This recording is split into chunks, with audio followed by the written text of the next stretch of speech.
Welcome to On My Way to Wealth, the podcast where busy Gen Xers can learn financial tips as they navigate life on their way to wealth. And now, please join your host, Luis Rosa.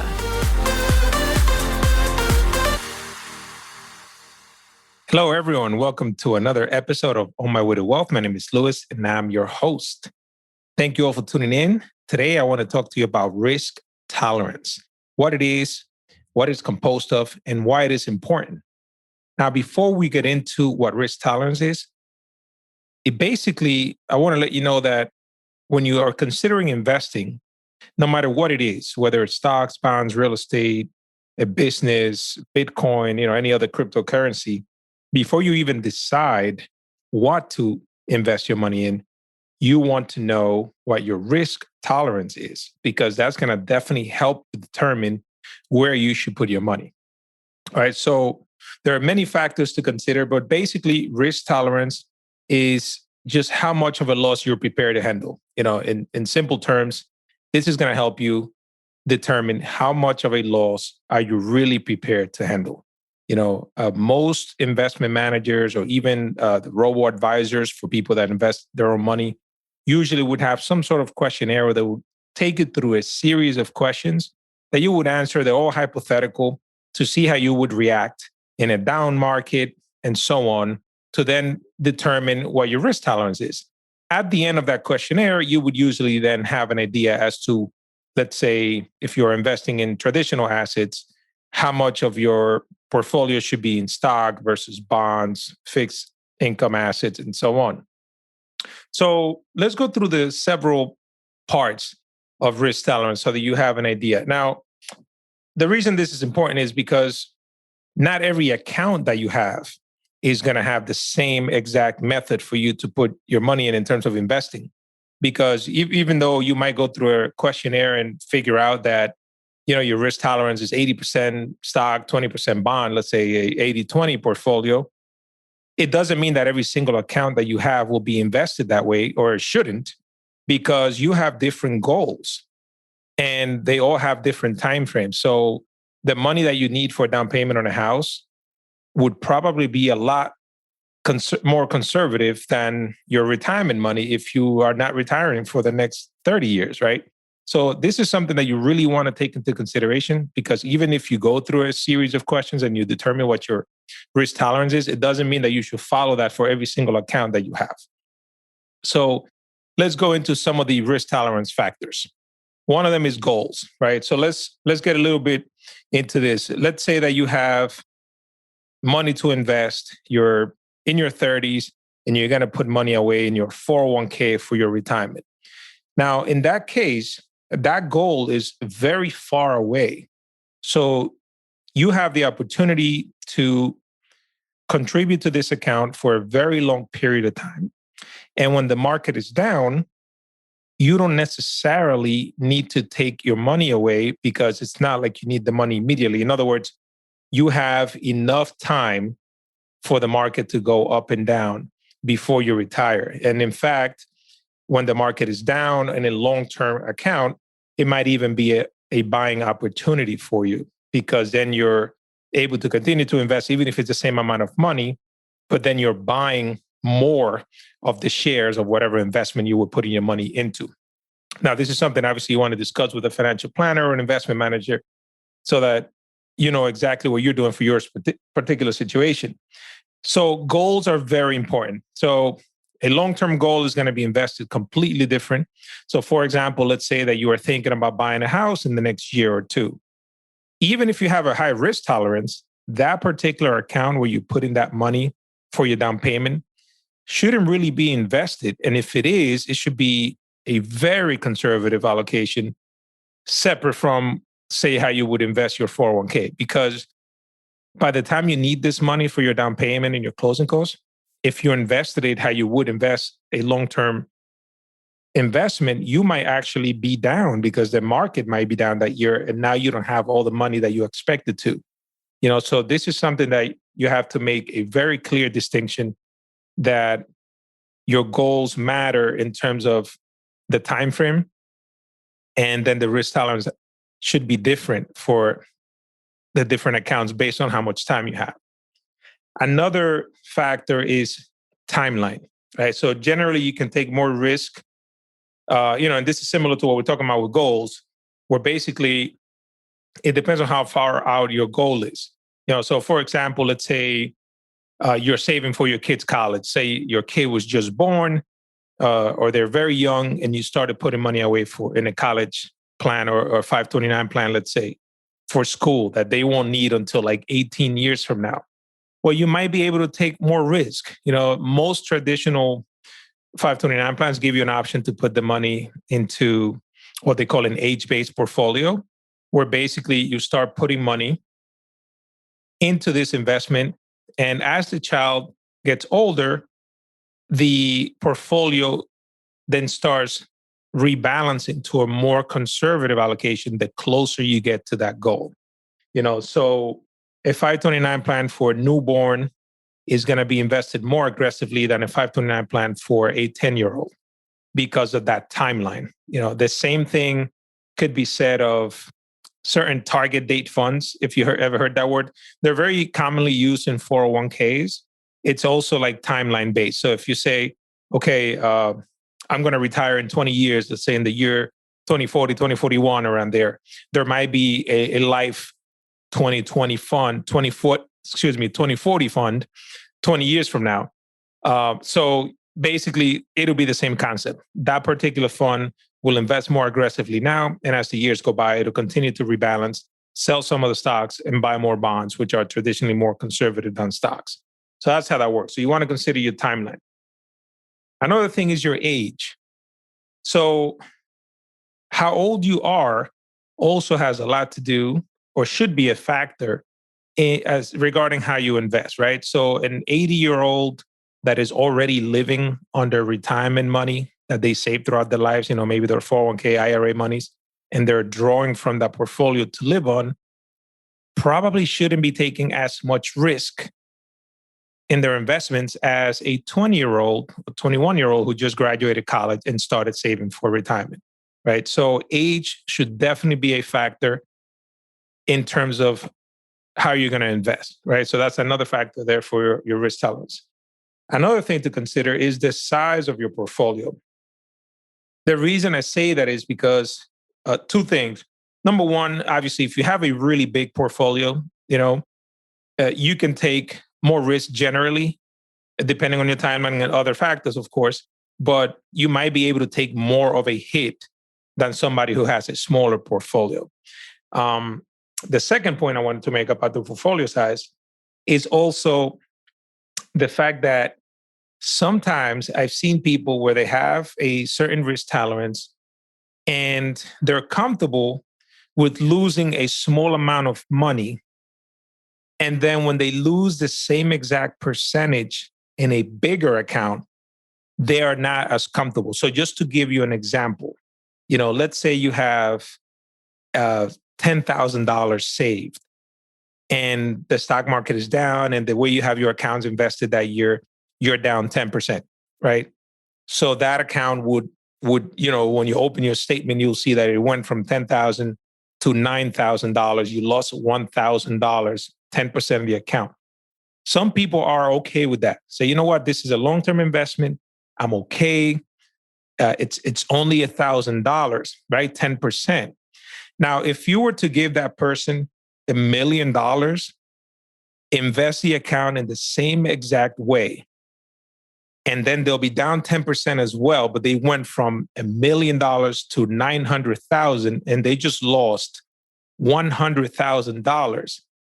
They would not even be able to sleep at night.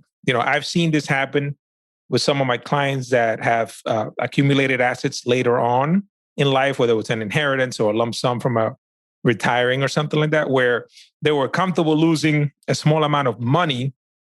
And then when they were faced with the same percentage loss in a bigger account, it was shocking for them, even though it was the same percentage, right? So this is where portfolio size goes the other way. So on one hand, if you have a large portfolio, you might be able to take more hit. But on the other hand, you might discover that you are actually not as comfortable with risk as you thought, because before you were dealing with a smaller dollar amount. So that's another thing to consider. This is one of the great things when you're working with a financial planner. that they can help you make decisions that are not just made on emotion. And then speaking of which, the other thing to consider regarding risk tolerance is your personal comfort level. Because I know people who are young and have enough money and enough of a timeline who are not comfortable with risk.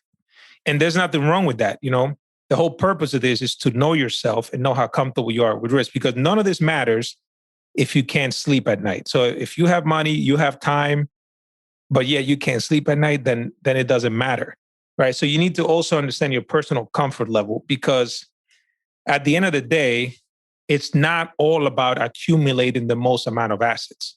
It's also taking into account how much risk you're comfortable taking, because then you can determine the steps that you need to take. So going back to goals, for example, if you say to yourself, okay, I need to live on, let's say, one of the things I do with my clients, you do a retirement projection and you say, okay, by the time I retire, I want to keep the same lifestyle that I have right now. So I want to make, let's say $5,000 a month when I retire. So, okay, I need $60,000 a year and I expect to live for 30 years in retirement, right? Let's just say from 65 to 95. Well, now we can back into what that looks like and say, okay, in order to have $60,000 a year, 30 years from now, with inflation and taxes and everything, you need to have X amount of money in your portfolio, right?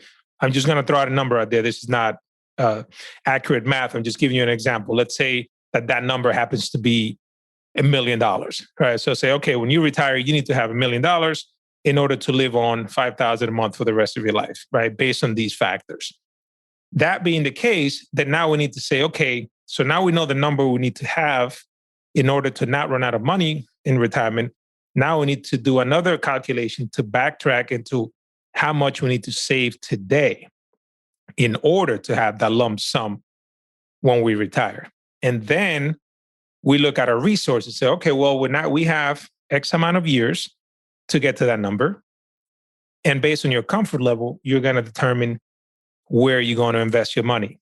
Because a small 1% difference in your investments over a long period of time can have literally hundreds of thousands of dollars difference in an account balance because of the magic of compound interest. It may not seem like much at first, but the difference between 5, 6, 7% in an account over like 30 years, it's huge. It's hundreds of thousands of dollars. So that makes a big difference. So if you happen to know that your risk tolerance isn't high, well, you might have to save longer than someone else that is more comfortable with risk. You may have to work longer, retire later. You may have to, if you want to retire at the same age, you may have to just save more during the same period of time. So these are the kinds of things that a financial planner can help you determine, because your risk tolerance is going to be a driving factor based on that, right? So when you're taking these questionnaires, I'm going to put a copy in the show notes of the one that Vanguard has on their website. It's only like 11 questions, so it's pretty cool. If you're going to invest on your own, if you're just going to open up like a brokerage account and start putting money somewhere, at least go through a series of these questions so you have an idea. And then, they're not final. You might realize after a while in investing that you're not as comfortable with risk as you thought. So take the questionnaire again and see, or maybe just adjust your portfolio based on that. Or maybe you find out that you're more, you have more tolerance for risk after you've gotten your toes in the water, as you would say. So something very important, I'm going to put that in the show notes. When working with a financial planner, typically you will go through one of these questionnaires, and that gives you a very good gauge as to how you should invest your money.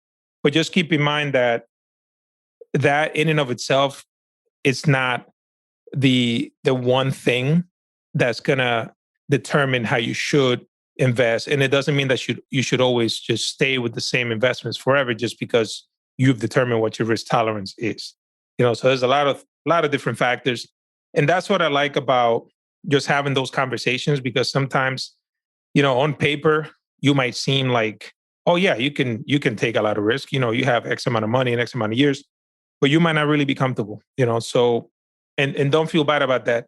So that being said, when you take a questionnaire, answer the questions very honestly to yourself. Don't try to imagine what a smart, quote unquote, investor would answer the questions like, because the whole point is to truly find out what you feel and not what you think the right answer should be. So just take those questions, think to yourself, okay, as you'll see one of the questionnaires, it says like, oh, like the stock market went down from September to October 2008 by 31%. What would you have done? It has a series of questions. So don't think about what a smart investor would do, because that might be completely different of what you feel like doing. So think about it, put yourself in the shoes and say, okay, what if I had $100,000 invested during that time frame and I lost 31%? So I lost $31,000 and now I'm down to $69,000. How would I feel seeing my statement lose that much money? Right? So be honest about those, because at the end of the day, this is about you developing your own risk tolerance, knowing how comfortable you are with risk, and then you can always adjust later. So before you even decide where to put money, as of the recording of this podcast, I was reading an article about cryptocurrencies. They had a few rough days. Some of them went down as much as 40%. So I know that's been very common nowadays to invest in crypto. And that could be a good part of your portfolio as well, right? But you need to understand the volatility of an investment, the history of that investment. Just because it acted one way in the past, obviously doesn't mean it's going to act that way in the future. But at least you have a good idea. Even if you're buying individual company stocks, you want to know, is this company profitable? How long has it been around? What were the sales like last year? There's a lot of different factors to consider. Don't just invest following the hype because you see that people are making money in the headlines, right? Because for the most part, you really need to take into account what you feel you can tolerate, because sometimes you might find out the hard way. And another thing to consider, talking about finding out the hard way, is that you might make the wrong decision because you didn't take time to find out what your risk tolerance was beforehand and then pull out at the very wrong time. So imagine that, somebody in that case invested their money, they lost 31%, and then they panic and actually sell their investment. Well, that is the absolute worst time to sell, because now you're selling at the very low. And people unfortunately make those kinds of mistakes. And then when the value of the thing goes back up, now they want to get back in the market. But it's late because they already lost that 31%. They didn't stay in order to make it back, right? So that's where the human factor comes in. That's why I love, I love technology, but you should also have somebody that you can trust and run certain ideas by, because there's so many different things to consider. An advisor would also offer you perspective, and that way it will prevent you from making a decision that is completely just based on emotion. So definitely consider working with somebody, even if you manage your own money, just so that at least you have them as a sounding board, somebody that can give you a third party, unbiased advice, right?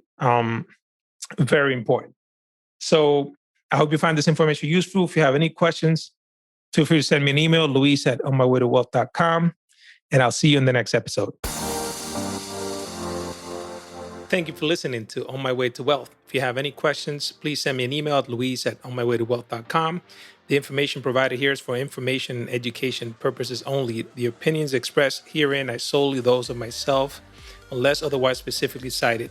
Material presented is believed to be from reliable sources, and no representations are made by my firm or myself about other parties' information or accuracy or completeness. All information or ideas provided should be discussed in detail with a financial advisor, accountant, or legal counsel prior to implementation. Thank you.